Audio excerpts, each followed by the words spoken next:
Tanong, maari bang panghalili sa pagkain, sa isang gatang na pagkain, ang pera?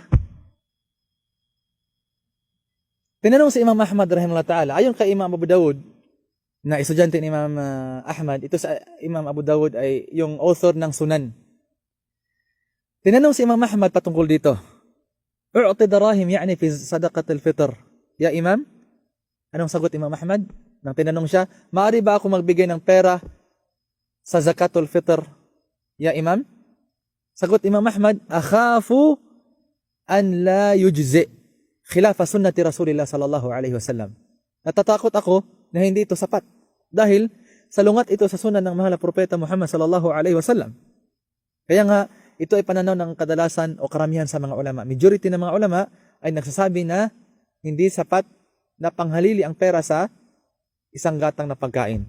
Kaya nga si Abu Sa'id al-Khudri radiyallahu anhu, mayroon siya nabanggit na kasabihan, ma zilna nukhriju zakat al-fitr sa'an min ta'am kama kunna nukhrijuhu fi zamani Rasulillah sallallahu alaihi wasallam o fi ahdi Rasulillah sallallahu alaihi wasallam. Patuloy kaming nagbibigay ng zakatul fitr na isang gatang ng pagkain kagaya ng pagbibigay namin nito sa time ng mahal na propeta sallallahu alaihi wasallam hanggang ngayon.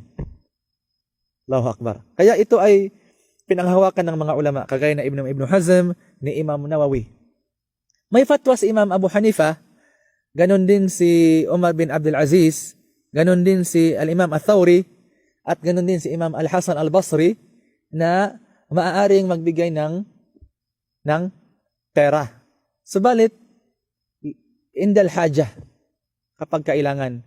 Sabi naman ni Imam Ishaq at ni Imam Abu Thawr, maaaring magbigay ng pera kung lid darura. Ibig sabihin, kailangan na. Kailangan. Subalit mga kapatid sa Islam, ito ang mapapayo ko sa inyo. Wala pa rin masihigit sa pananaw ng karamihan sa mga sahaba. Dahil lahat ng mga sahaba ay nagbibigay ng zakatul fitr kung ano ang inutos sa kanila ng mahal propeta sallallahu alaihi wasallam na isang gatang ng pagkain. Tanong, Ustad, gusto ko magbigay ng pera. Walang problema.